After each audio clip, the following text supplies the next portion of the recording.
I am Miss Lacaste and I will be discussing to you the Bloom's Digital Taxonomy. Wait lang, mag-share screen lang ako.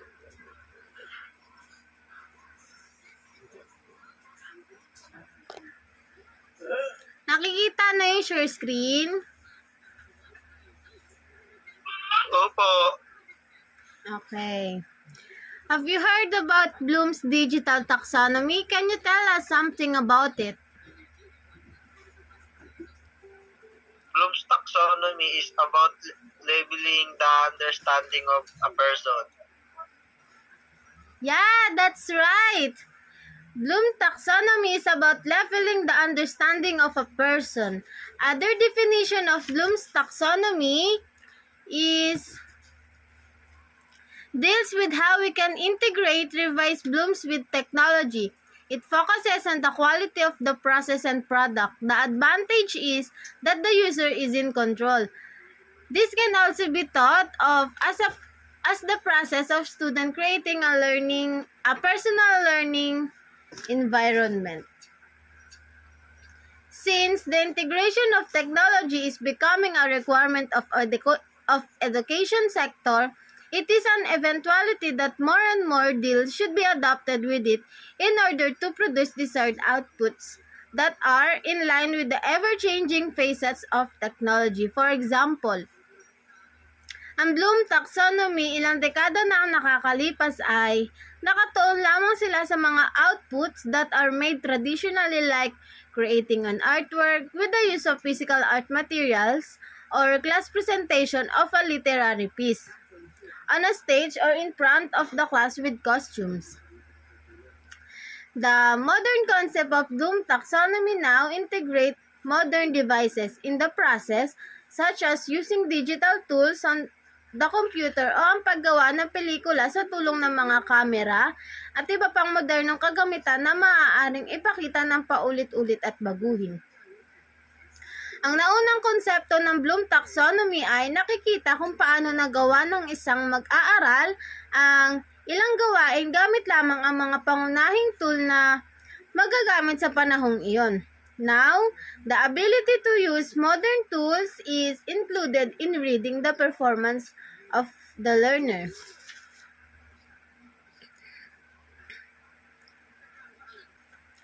May tatlong psychological domain si Bloom taxonomy. Ang una dun is yung cognitive. Processing of information. Yun yung cognitive. Yung pangalawa is affective, which deals with attitude or feelings of a individual. Sa psychomotor naman, that focuses on the physical skills of the learners. It is hierarchical like other taxonomies. Meaning, ang pag-aaral sa mas mataas na antas ay nakasalalay sa pagkakaroon ng kinakailangang kaalaman at kasanayan sa mas mababang antas. It is simplest terms, one cannot really go a higher level of intelligence if he or she was not able to complete the required amount of knowledge to start with. For example, a child will never know how to compose a poem with figurative languages unless the child knows or understands basic grammar rules.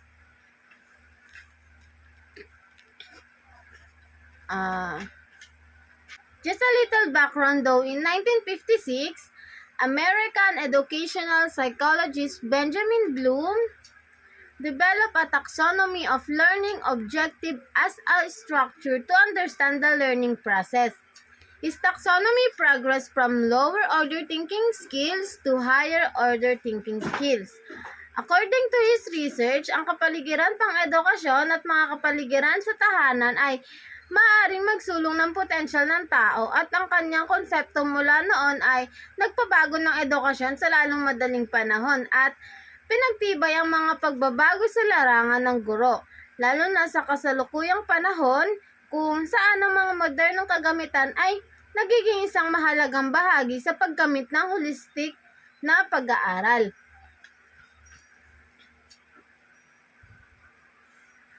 May quote si Andrew Churches. Ang sabi dito, You cannot understand the concept if you do not first remember it. Similarly, you cannot apply knowledge and concept if you do not understand them. Meaning, your understanding can only go as far as your memory can serve you. And you will only know how to apply a certain idea depending on your level of understanding. In this sense, we can infer that a task can only be done if we have the knowledge to do so. Otherwise, we may not be able to accomplish the task correctly, which may lead to an erroneous output. Yun yung meaning ng quote ni Andrew Churches. In 2018, bilang sagot sa mabilis na pagbabago sa modernisasyon, at si Andrew Churches ay bumuo ng original na konsepto ni Benjamin Bloom ng mga layuning pang-edukasyon sa isang konsepto na lubos na magsasama-sama ng mga modernong pamamaraan at kagamitan, ngunit buo pa rin at isinasaalang-alang ang mga ideya ni Benjamin Bloom. Ito ay malaking tulong dahil alam na ang pagbabago ay isang hindi mapigilan na katotohanan sa pamamagitan ng pagkumpirma dito ng holistic na pag-unlad ng mga mag-aaral ay magiging posible pa rin ng higit pa kaysa sa kakayahang gamitin ang mabilis na kapaligiran na hinimok ng modernidad.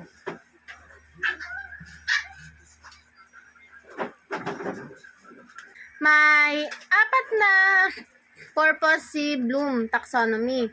Yung una dito is yung inform. To inform instructors of how use technology and digital tools to facilitate the students' learning experiences and outcomes. This includes the operation of various devices such as overhead projectors, computer-aided by presentation, and online or digital like digital tools, Google Classroom, online video conferencing, and computer programs and softwares. Sunod naman is yung expand. Expand, it aims to expand upon the skills associated with each level as technology becomes a more ingrained essential part of learning. For example, from use of multimedia presentations for lesson discussions on lower grade levels to creating various documents and software operations on higher level when the lesson is about Microsoft, Excel operations, or programming languages. More than being able to teach this lesson verbally, it is very important for teachers to make the learners see how the lessons are being applied in the reality. Next is transform. The use of this adapted version and the example of tools it provides focus should not be on the tools themselves, but rather on how the tools can act as vehicle for transforming students' thinking at different levels. In other words, the modern concept of Bloom taxonomy reiterates the appropriate uses of technology devices and platforms in ensuring holistic development of learners as tools, but should be worried about being too dependent on these things. And lastly, yung encourage. One attention of the taxonomy was to encourage teachers to design instructions that as students to think in increasingly complex ways. Originally designed for K-12 education, Bloom's taxonomy now also is used to improve employee performance in this sense. The digital taxonomy aims to make the learners think of more possibilities aided with technology, so that their imaginations and intelligence won't be limited to what's handed to them, rather to see things in order presentations, in order perspectives as technology becomes the doorway to another. limitless dimensions. For example, traditional learning can only give us as much information about certain topics. That is becomes stereotypical. However, it in the advent of technology, it had often various doors about certain topics that in that it gives us new and ingenious ways in making one in art classes or other. We can only do one or two ways of origami, but if integrated with video clips straight from internet, we can know that there are almost 100 ways to make origami. It may hard at first, but we can always play the video clip over and over again or pause it for those that we are unable to catch up. Next is yung diagram. Ayan yung diagram. Ang original na taxonomy is yung nung 1956. Then, ito siya. Ito yung original na taxonomy, ni Bloom taxonomy nung 1956. Then, ni-revise siya nung 2001. Naging ito na siya. Ni-revise siya ni Lauren Anderson na dating student ni Bloom taxonomy. Ni-revise niya yan. Na dati ay ang pinakamababa is yung knowledge. Nung ni-revise siya, naging remembering na yung pinakamababa. Remembering is when memory is used to produce definition facts or lists or recite or retrieve material. Next, yung ina-explain ko is yung yung naka-revise na siya. Naka-revise na yung taxonomy. Yung pangalawa is understanding. It's about constructing meaning from different types of function, be they written or graphic. Next naman is yung applying. Refers to situations where learned material is used through products like models, diagram, presentations, interviews, and simulations.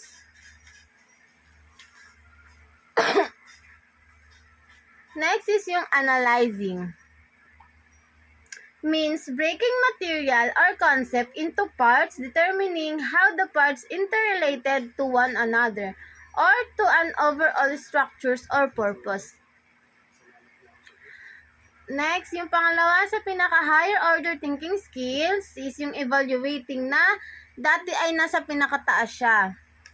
Means making judgment based on criteria and standards through checking and critiquing.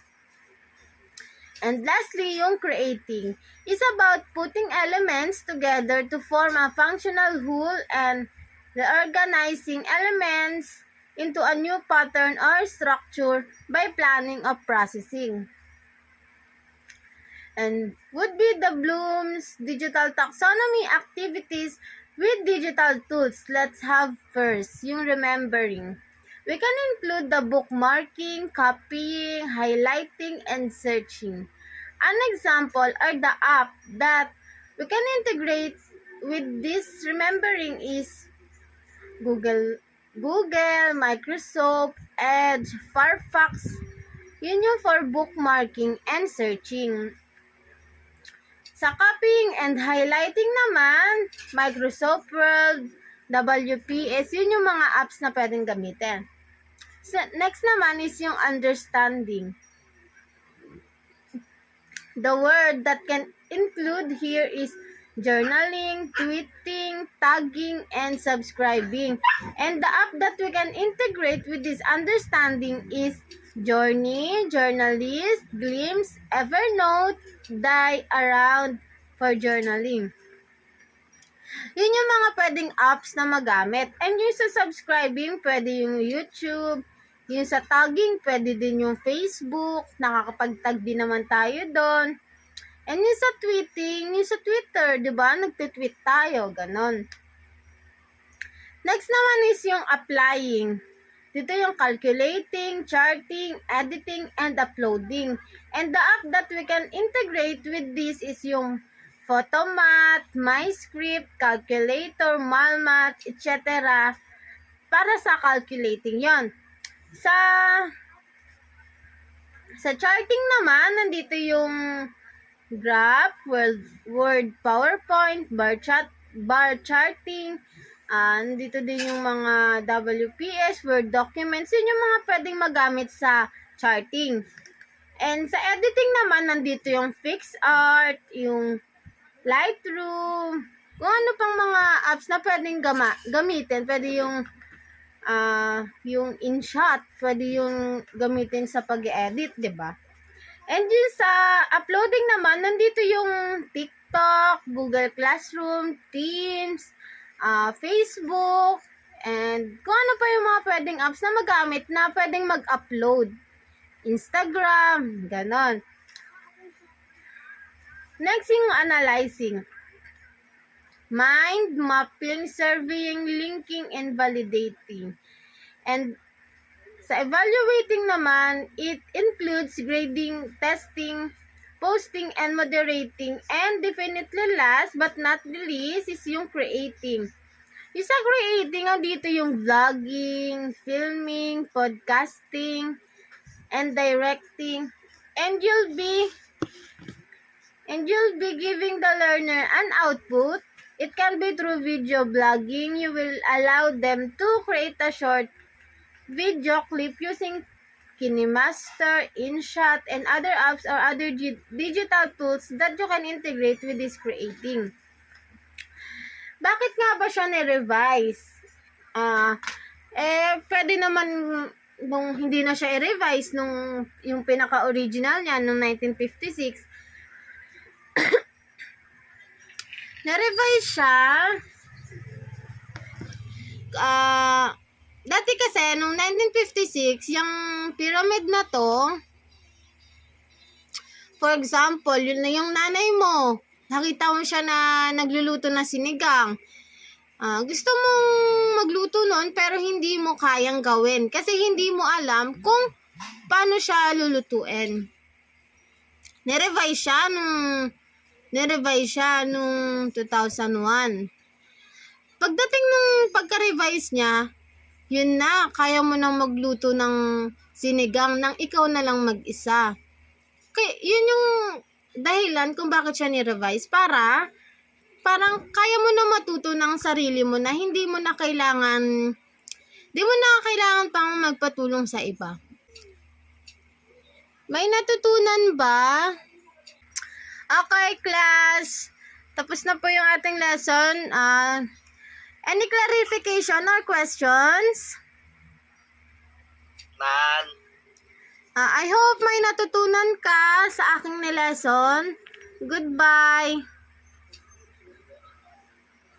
Bye po. Thank you po. Class dismissed. Bye-bye. Thank you.